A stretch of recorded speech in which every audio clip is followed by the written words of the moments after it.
ओम नमः शिवाय। हर हर महादेव। आइए सुनते हैं शिव भक्त बानासुर की कथा। बलि, जिन्होंने वामन रूपधारी श्री विष्णु भगवान को समस्त पृथ्वी दान में दी थी, उन्हीं महात्मा बलि के 100 पुत्र थे और उन 100 पुत्रों में सबसे बड़े थे बानासुर। वह बड़े ही मान्य, उदार, बुद्धिमान, सत्य प्रतिज्ञ और दृढ़ भक्त थे और शिव जी के परम भक्त थे। असुर वंश में प्रहलाद जी एक ऐसे कुल देवक हुए हैं कि उनके प्रभाव से सारा वंश ही भक्त हो गया है। प्रहलाद जी स्वयं भागवत विष्णु भक्त थे। पुण्यवान परम भागवतों में जहाँ गणना होती है, वहाँ प्रहलाद जी का सर्वप्रथम नाम लिया जाता है। उनके पुत्र थे विरोचन।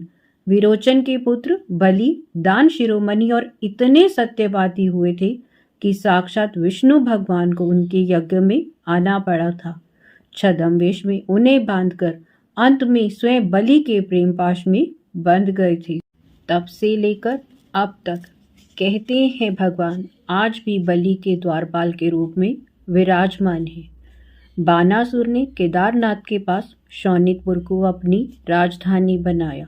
वह परम शिव भक्त दृढ़ प्रतिज्ञ था और उसके 1000 हाथ थे।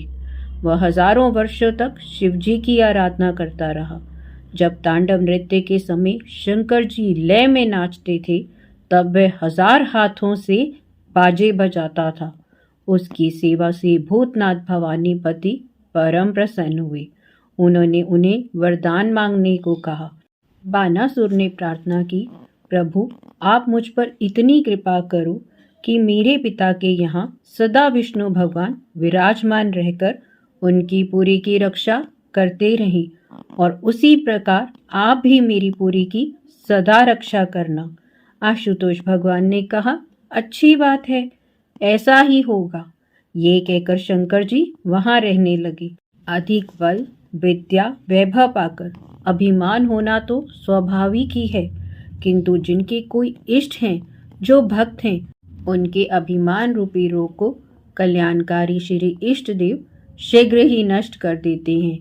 इसी प्रकार बानासुर को जब अपने बल और 1000 भुजाओं का अभिमान हो गया, वह पृथ्वी पर लड़ाई के लिए अपने समान बलवान खोजने लगा। दिग्गज उसके बल को देखकर भाग जाते थे। देवता उससे डरते थे और इंद्र ने उससे हार मान ली थी। तीनों लोकों में बानासुर को कोई भी परास्त नहीं कर पा सका था। इससे उसका अभिमान और बढ़ गया। उसने शिव जी के पास जाकर उनके चरणों में प्रणाम करके कहा, भगवान ये सहस्त्र बाहु मेरे लिए तो भार रूप ही हैं। इनसे युद्ध करने के लिए मुझे कोई बलि नहीं मिलता। क्या करूं? इनकी खुजली कैसे मिटाऊं? सर्वयंतर्यामी शिव जी उसकी दर्प भरी वाणी का अभिप्राय समझ गए।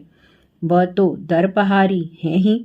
उन्होंने बानासुर को एक झंडी दी और कहा, जिस दिन ये झंडी स्वतः ही गिर जाएगी, उसी दिन समझ लेना तुमसे अधिक बलि तुमसे लड़ेगा और तुम्हारा दर्प चूर्ण कर देगा। झंडी लेकर बानासुर प्रसन्नता के साथ घर को लौट आया।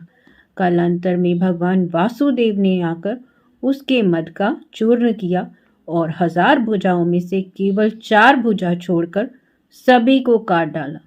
बानासुर की एक उषा नाम की 100 वर्षीय कन्या थी। उसने एक दिन भगवान श्री कृष्णचंद्र के पौत्र अनिरुद्ध को स्वप्न में देखा था। उसकी एक चित्ररेखा नाम की सखी थी। वह चित्र विद्या और आकाश में उड़ने की विद्या जानती थी।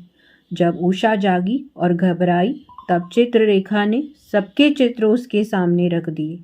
जब उसने अनिरुद्ध का चित्र देखा तो उषा ने कहा, यही है वो। चित्ररेखा योग बल से रात्रि में सोते हुए अनिरुद्ध को उठा लाई और उषा के महलों में रख दिया।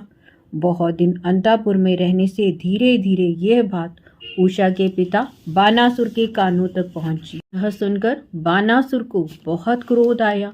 उसने स्वयं जाकर अनिरुद्ध को पकड़ लिया और उसे कारागार में बंद कर दिया। इधर की उधर खबर देने वाली वायु से भी अधिक वेगवान 14 भुवनों में बिना रोक टोक घूमने वाले देव ऋषि नारद जी ने यह सारा वृत्तांत द्वारकापुरी में जाकर भगवान कृष्ण से कहा। यह सुनकर भगवान भारी सेनापति लेकर शोणितपुर पर चढ़े, आकर बानासुर के साथ युद्ध किया। अतः उसने अपने इष्ट देव शंकर जी का स्मरण किया। शंकर जी तो ऑर्डरदानी ठहरे। भक्त से पूछा, क्या चाहते हो? उसने कहा, आप मेरे लिए युद्ध करें। एवं मस्तु कहकर भगवान भोलेनाथ युद्ध करने लगे। भगवान श्री कृष्णचंद्र जी और शिव जी का परस्पर युद्ध हुआ। दोनों ही ईश्वर और दोनों भगवान के एक ही रूप में प्रकट थे। उनका युद्ध ही क्या, भक्त को मान देने के लिए, भक्ति की मर्यादा को बढ़ाने के लिए ही तो ये लीला रची थी। अंत में दोनों की तो संधि हुई। शिव जी ने भगवान से कहा, प्रभु आपको भला कौन जीत सकता है? यह बानासुर मेरा बहुत बड़ा भक्त है, इस पर कृपा कीजिए, इसे अभेदान दीजिए। भगवान ने कहा, एक तो ये आपका भक्त, दूसरे प्रहलाद का प्रपौत्र, मैं इसे नहीं मारूंगा। मैंने प्रहलाद के वंशजों को ना मारने की प्रतिज्ञा की है।